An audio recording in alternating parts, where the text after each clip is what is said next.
우리 함께 성경 말씀 보도록 하겠습니다. 신명기 33장 8절부터 11절까지 말씀.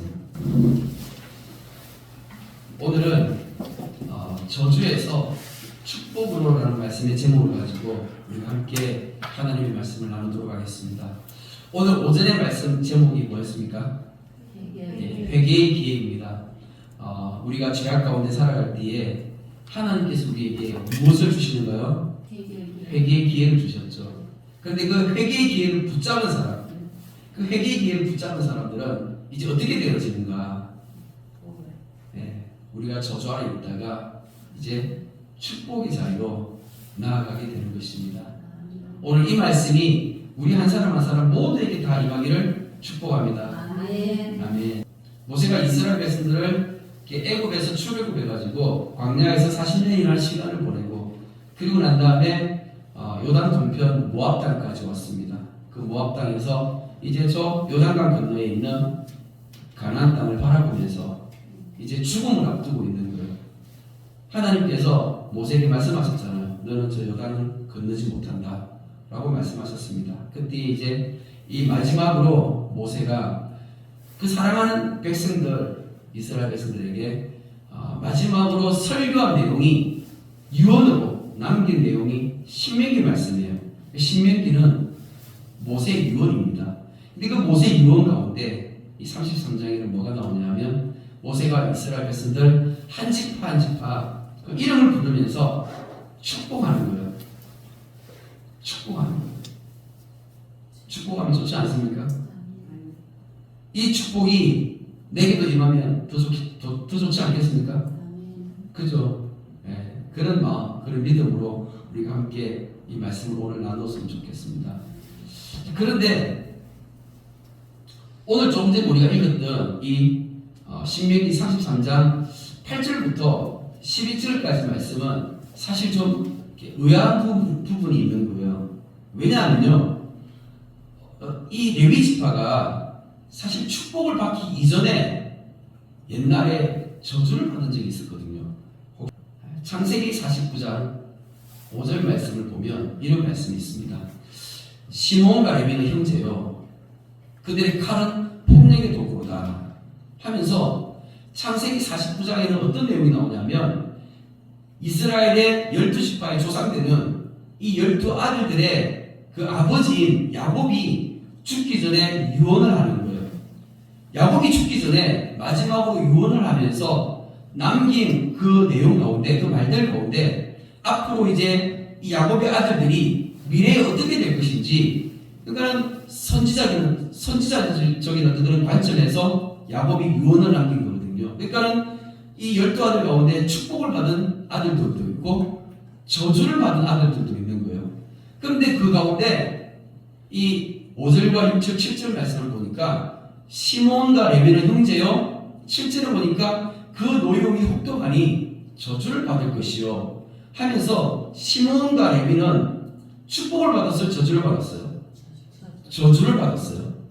아니 생각해 보세요. 아버지가 죽기 전에 유언을 남기는데 마지막으로 죽기 전에 유언을 남기면서 그 아들에게 저주를 한다는 것은, 이것은 사실 쉽지 않죠. 그렇지 않습니까?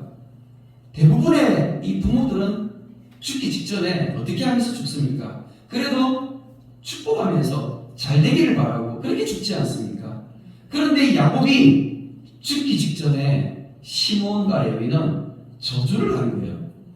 그러면서 분기가 맹렬하니 저주를 받을 것이라 내가 그들을 야곱 중에서 나누며 이스라엘 중에서 흩어리로다 하면서 이 시몬과 레위는 앞으로 흩어지게 될 것을 예언하면서 저주하였습니다. 왜 이 시몬과 레위는 저주를 받았을까요? 그 이유가 있겠죠. 그 이유가 있습니다. 그 이유가 뭐냐면 바로 6절 말씀에 잘 나와 있는데요. 그들의 분노대로 사람을 죽이고 그들의 혈기대로 소의 발목 힘줄을 끊었음이로다 하면서 사람을 죽였다라는 거예요. 시몬과 레위가 사람을 죽였어요. 무슨 내용이냐면 그 앞에 이제 내용에 보면 이 창세기 말씀에 이런 말씀이 있어요.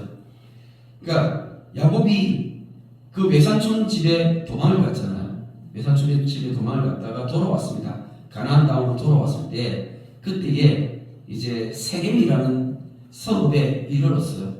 그런데 그 세겜이라는 성읍에 있을 때에 거기서 야곱의 딸 디나가 그 마을에 그냥 시장에 구경 나갔다가 그곳에서 강간을 당하게 된 거예요.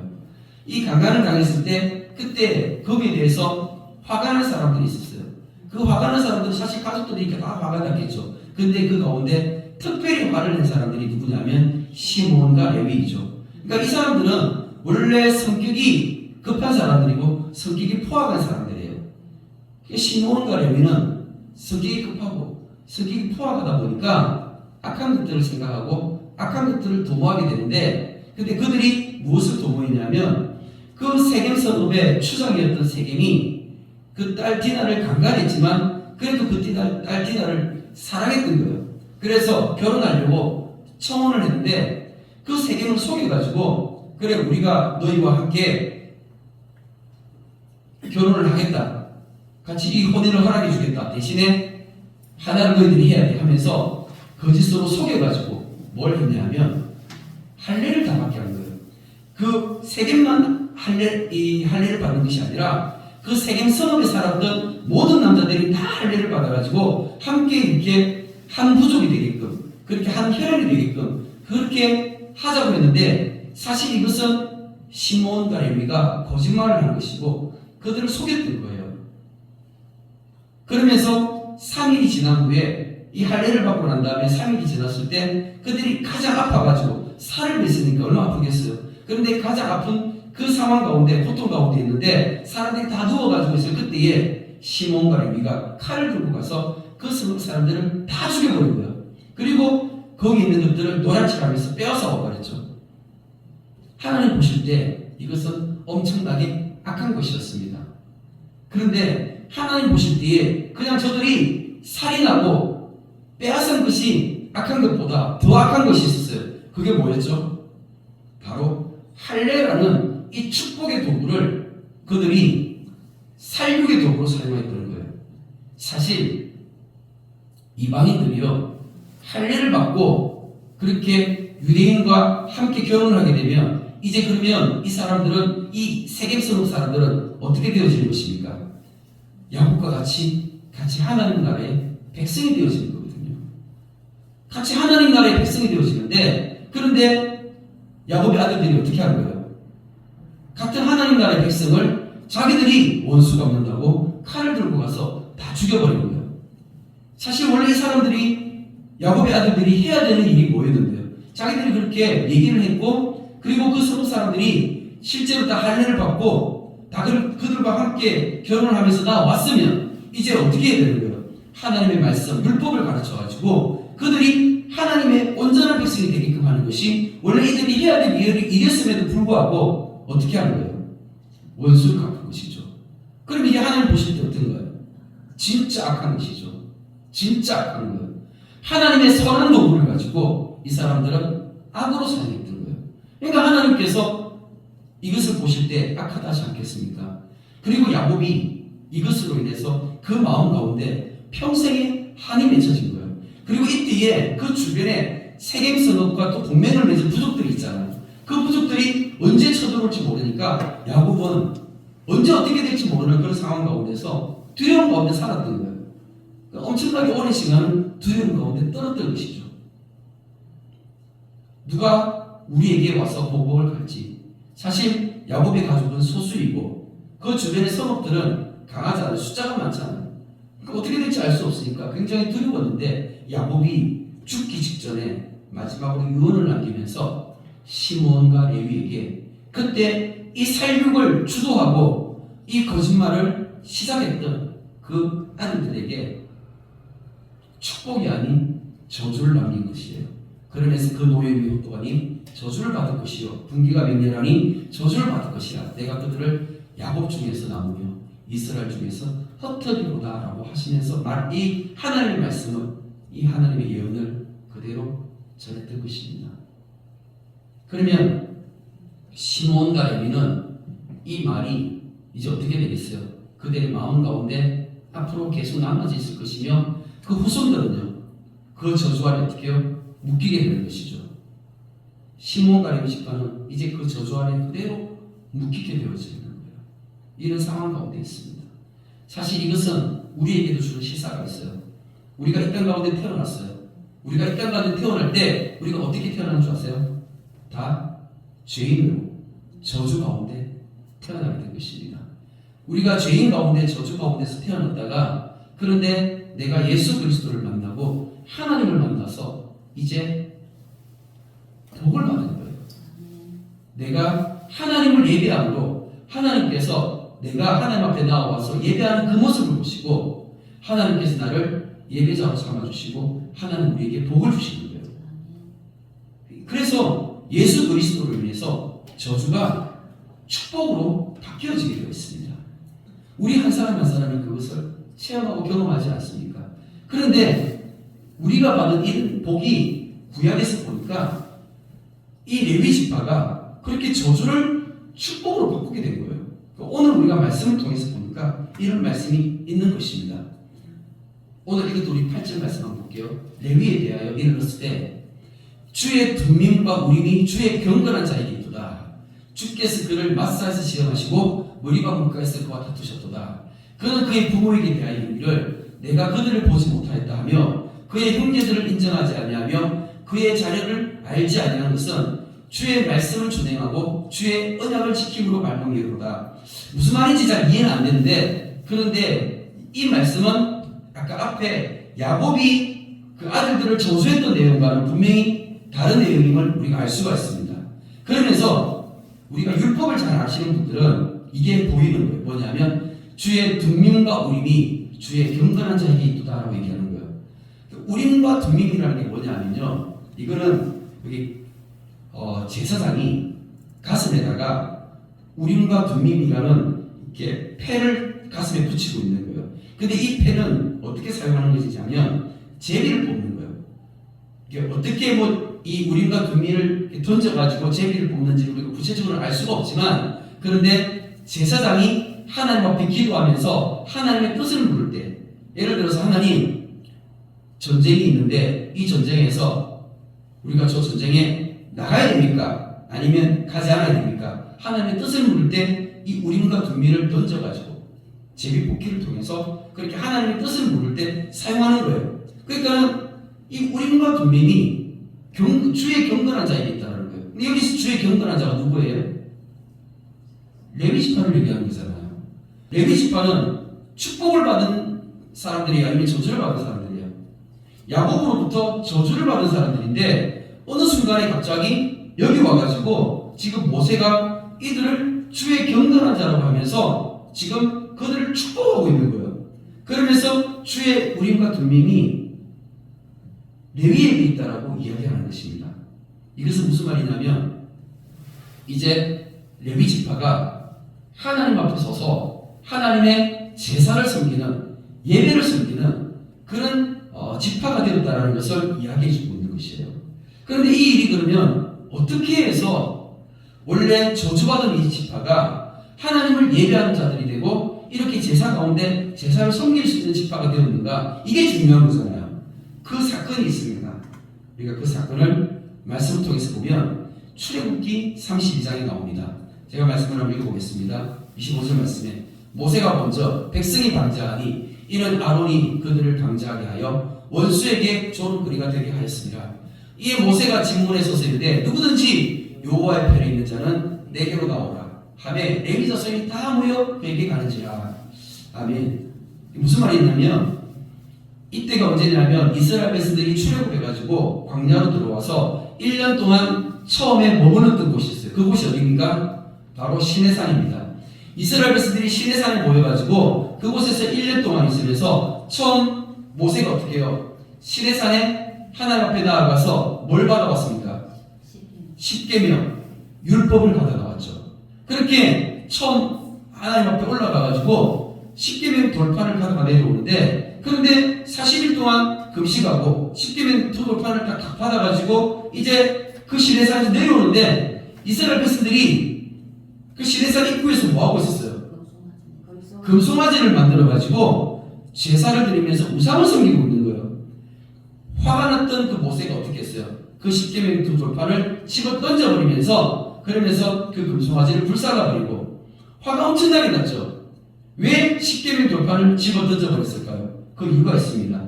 하나님께서 진노하시면 어떻게 됩니까? 하나님께서 진노하셔가지고 불을 보내가지고 확 태워버리면 어떻게 됩니까? 이스라엘 백성들은 다 죽어버리는 거예요. 그러니까 모세는 그걸 아는 거예요. 모세는 하나님을 아는 거예요. 그러니까 하나님께서 진노하시면 하나님께서 화가 나가지고 엎어버리면 다 죽어버리니까, 그러니까 모세가 하나님을 막았었는데 하나님 하지 마세요 이렇게 막았으면 안 되는 거예요.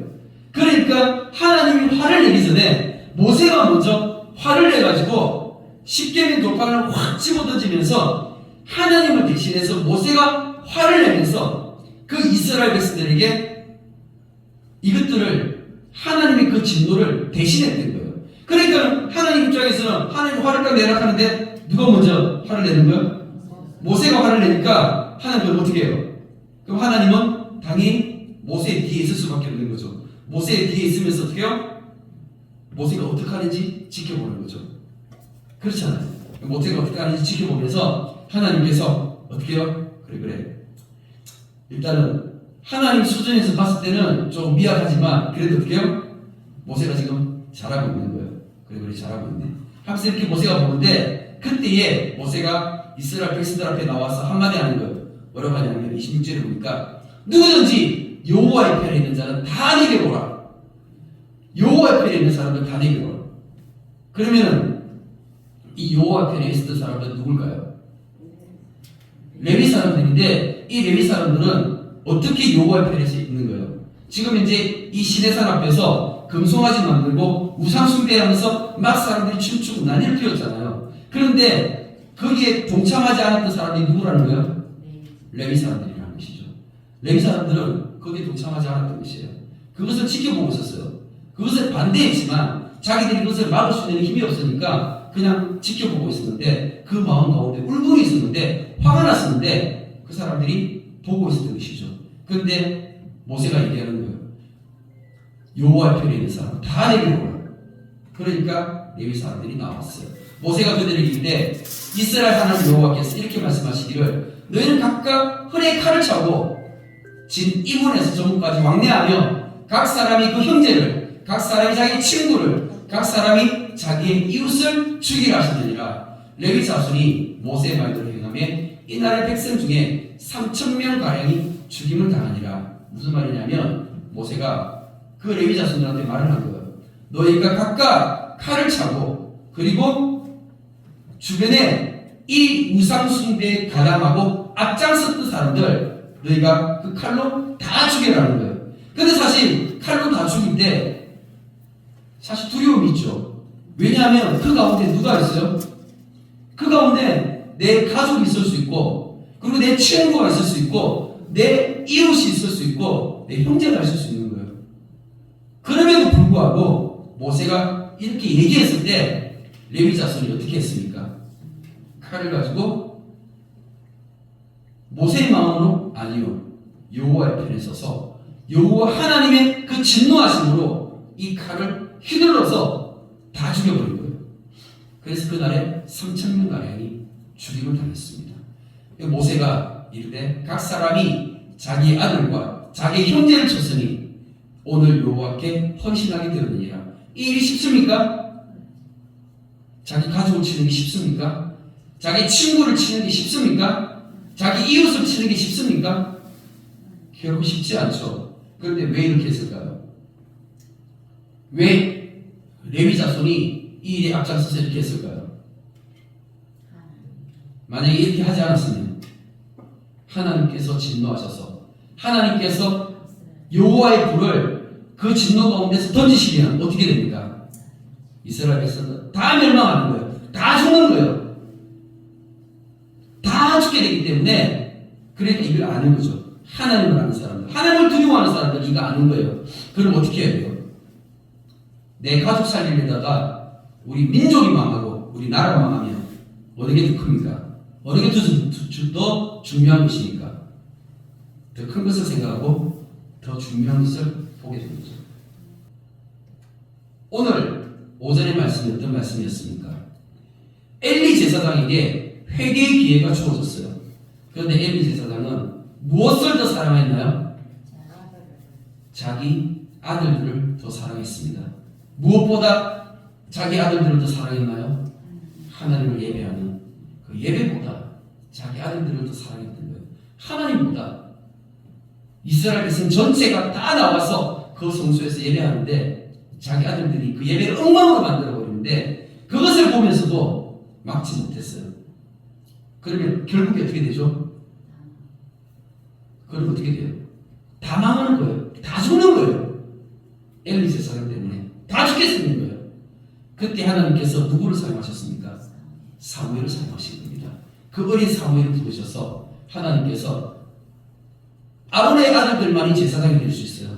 아론의 후손들만이 제사장이 될 수 있는데 그런데 아론의 후손도 아닌 그 사무엘을 하나님께서 나시군으로 부르셔서 특별히 그 레위지파 라시니를 하나님께서 제사장으로 만드셔서 그렇게 하나님께서 특별하게 그 사무엘을 사용하셨던 것입니다. 이 말씀이 이해가 되어지십니까? 이 말씀이 이해가 되어지시면 우리 가운데 하느님을 아는 지혜가 있어야 될 줄 믿습니다. 하나님 두려우신 분이에요. 하나님 무서우신 분입니다. 내 한 사람 편하자고, 내 한 사람 잘 살자고, 나만 잘 사면 돼, 나만 편하면 돼, 나만 안전하면 돼. 그게 결국은 어떻게 된다고요? 다 죽을 수 있고, 다 망할 수 있다고요. 그런데 레위지파가 여기서 칼을 빼들고 여호와 앞에 헌신했습니다. 그 여호와 앞에 헌신했을 때 하나님께서 그것을 보시고 그가 오늘 너희에게 복을 내리시리라. 하나님께서 어떻게 하셨어요? 저주를 축복으로 바꾸어 주셨습니다. 이 레위지파의 그 헌신을 통해서 저주를 축복으로 바꾸어 주셨는데요. 그래서 이 사건으로 인해 가지고 하나님께서 레위지파를 특별하게 이제 부르셨어요. 그래서 이 레위지파, 이 한 지파가 하나님께 제사를 드리는데 하나님의 성소에서 이제 섬기게 되어지는 특권을 누리게 되어졌습니다. 이 말씀을 통해 가지고 우리가 아까 앞에 봤던 말씀 신명기 33장 9절 말씀에 그는 그의 부모에게 대하여 이르기를 내가 그들을 보지 못하였다. 이게 무슨 말이에요? 아까 보니까 부모고 형제고 친구가 할 것 없이 칼로 다 휘둘러 가지고 다 죽였잖아요. 어떤 마음으로요? 여호와 하나님의 진노의 그 마음으로, 하나님의 마음으로 이 일을 했다는 것이죠. 그 일이 복이 됐다는 것입니다. 그의 형제들을 인정하지 아니하며 그의 자녀들을 알지 아니한 것은 주의 말씀을 준행하고 주의 언약을 지킴으로 말미암음이로다. 진짜 사실 이 말씀이 깨달아지면요 두려운 거예요. 야, 진짜 하나님 믿는데 이렇게까지 해야 되나? 이런 생각이 들죠. 그렇지 않습니까? 진짜 하나님 믿는데 하나님 섬기는데 이렇게까지 해야 되나? 이게 하나님 믿는 믿음이에요. 그러니까 진짜 하나님 믿는 믿음은요 우리가 생각하는 그 상상을 초월하는 수준까지 넘어가는 것입니다. 하나님의 말씀에 깊이 있게 들어가서 이 말씀을 깨닫게 되면 그러면 하나님이 얼마나 두려우신지를 알면 그러면 하나님을 두려워할 때만 이게 깨달아지고 이 말씀 앞에 내가 겸손히 설 수 있는 거예요. 하나님이 두려운지 모르면 이렇게 설 수가 없습니다. 주의 법도를 야곱에게 주의 율법을 이스라엘에게 가르치며 주 앞에 분향하고 온전한 번제를 주의 제단 위에 드리리로다. 이것이 이스라엘 12지파 가운데 하나님께서 레위지파 한 지파를 부르셔가지고 택하셔서 이제 이 일을 맡기신 거예요. 그러니까는 율법을 이제 연구하고 이스라엘 백성들에게 율법을 가르치는 이 일을 하게 된 것이죠.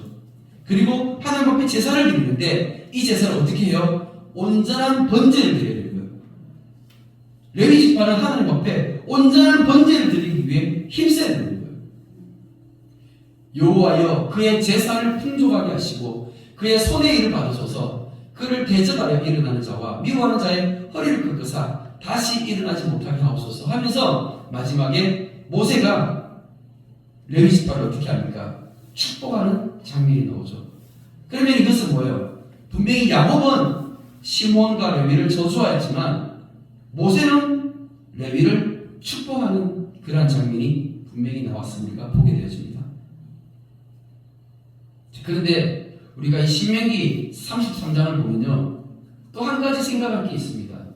그게 뭐냐면, 분명히 야곱이 죽기 전에 저주했을 때, 그때 누구랑 레위를 같이 저주했어요? 시므온이었죠. 시므온과 레위를 같이 저주했습니다. 그런데 신명기 33장을 보면요, 시므온이 나오지 않아요. 시므온 지파가 나오지 않아요. 왜 그럴까요? 왜 시므온 지파가 나오지 않을까요? 그 시므온 지파가 나오지 않는 이유가 있어요. 이 시므온 지파는 레위와 똑같이 야곱으로부터 저주를 받았으면 이제 그것을 어떻게 하면 축복으로 바꿔야 될까를 생각해야 되는데, 그런데 그렇게 하지 못했던 거예요. 왜요? 하나님은 잘 몰랐거든요. 하나님이 어떤 분이신지 40년 동안 광야에서 훈련받으면서도 하나님이 어떤 분이신지 잘 몰랐던 거예요. 그러니까 그들은 그 가나안 땅 입구에서 엄청난 살육을 당하게 된 것입니다. 하나님의 진노 아래 24,000명이나 되는 엄청나게 많은 사람이 죽음을 당하게 된 것이죠. 그래서 이제 이 이스라엘 백성들 12지파 가운데 가장 시몬 지파가 작은 지파가 되어버렸어요. 보통 지파들은 5만 명, 6만 명 그 정도의 인구가 되거든요. 그런데 막 5만 명, 6만 명 정도의 인구가 되어야 되는데 시몬 지파는 2만 명밖에 안 되는 거예요. 인구가 다른 지파의 절반도 안 되는 거예요. 그렇게 작은 지파로 축소되어져 버렸어요. 그리고 난 다음에 이스라엘 땅에 이제 이스라엘 백성들이 가나안 땅에 들어갑니다. 가나안 땅에서 그 가나안 땅을 이제 분배받았을 때에 이 시몬 지파는 너무 작은 지파다 보니까 따로 자기들끼리 그렇게 땅을 분배를 같이 못했어요. 너무 지파가 작으니까. 그래서 땅을 분배를 못 받으니까 어떻게 됐나요? 유다 지파에게 흡수되어 버렸어요. 유다가 땅을 받았는데 그 땅이 너무 넓어서 그래서 그 유다 지파 안에 들어가가지고 시몬 지파가 유다 지파와 섞여버리게 되었습니다.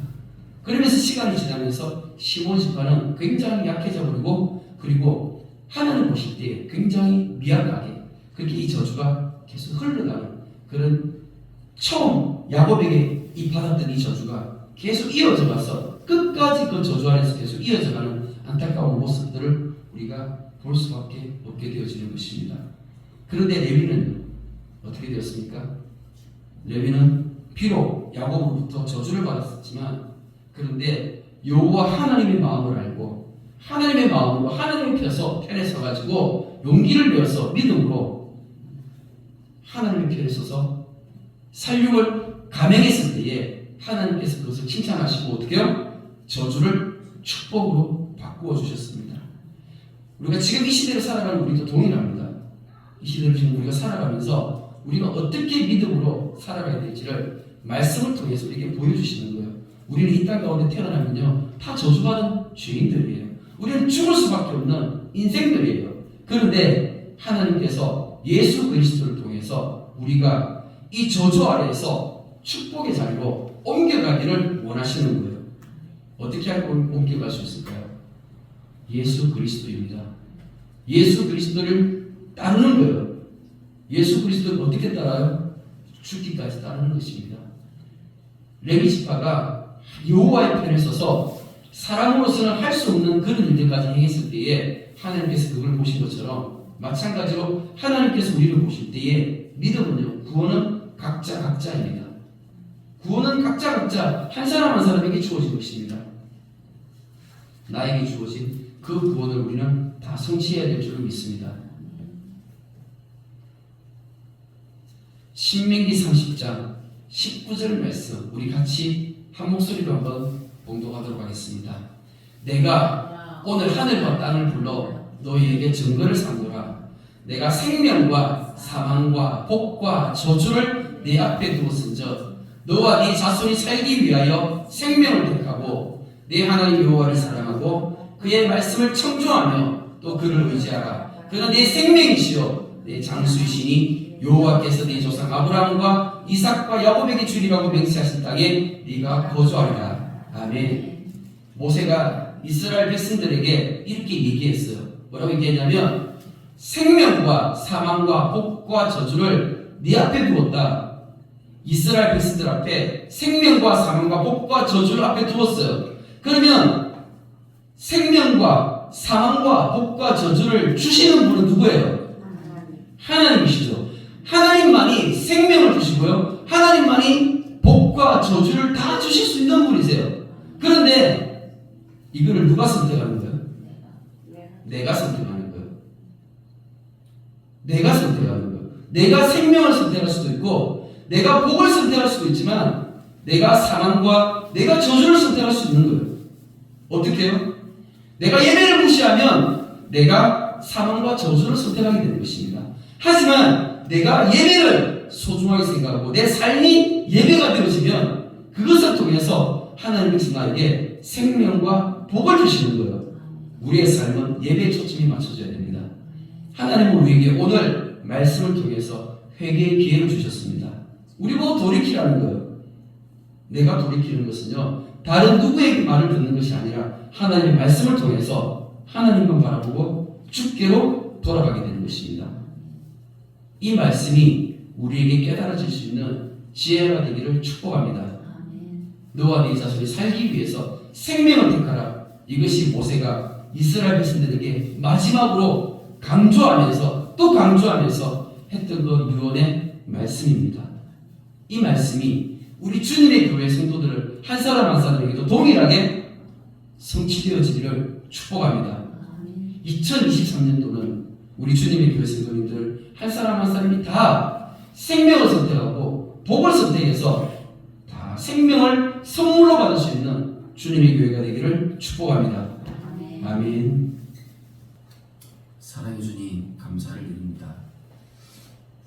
주님, 오늘도 예배를 통하여서 또 우리가 하나님의 말씀을 듣고 주님, 내 안에 우리 안에 소원하는 것이 내가 축복의 통로가 되어지기를 간절히 소망할 수 있는 그런 믿음이 있게 해 주시옵소서. 주님, 우리가 언제까지 그 저주 아래 있으며 언제까지 우리가 복을 받았으며 복을 누리며 살아가야 됨에도 불구하고 여전히 그 저주 아래 묶여있는 안타까운 삶을 우리가 더 이상 살지 않도록 하나님 우리에게 자유를 주시고 하나님 우리에게 복을 주시고 하나님 우리에게 영원한 생명을 더하여 주시옵소서. 주님, 그렇습니다. 우리 주님의 교회가 이제 2024년도 새해에는 우리 한 사람 한 사람이 다 성령 받아 우리 주님의 교회가 성령에 충만한 교회 되어지기를 간절히 기도하오니 주님, 우리를 그렇게 위로하시고 우리에게 복을 주시고 은혜를 베풀어 주시옵소서. 오늘 우리가 간절히 기도하고 주님 앞에 부르짖었던 이 소원들이 주님 앞에 온전히 응답되어져서 우리 주님의 교회가 이 한 해를 지나갈 때에는 정말 성령 받은 그 성령의 기쁨으로 서로를 위로하고 서로 감격하면서 하나님의 크신 은혜를 마음껏 찬양할 수 있는 올 연말이 되어질 수 있도록 주님 이 한 해를 우리에게 선물로 주셨사오니 주님, 이 시간이 우리에게 복이 되어지게 하여 주시옵소서. 감사를 드리며 살아계신 예수 그리스도 이름으로 기도드립니다. 아멘.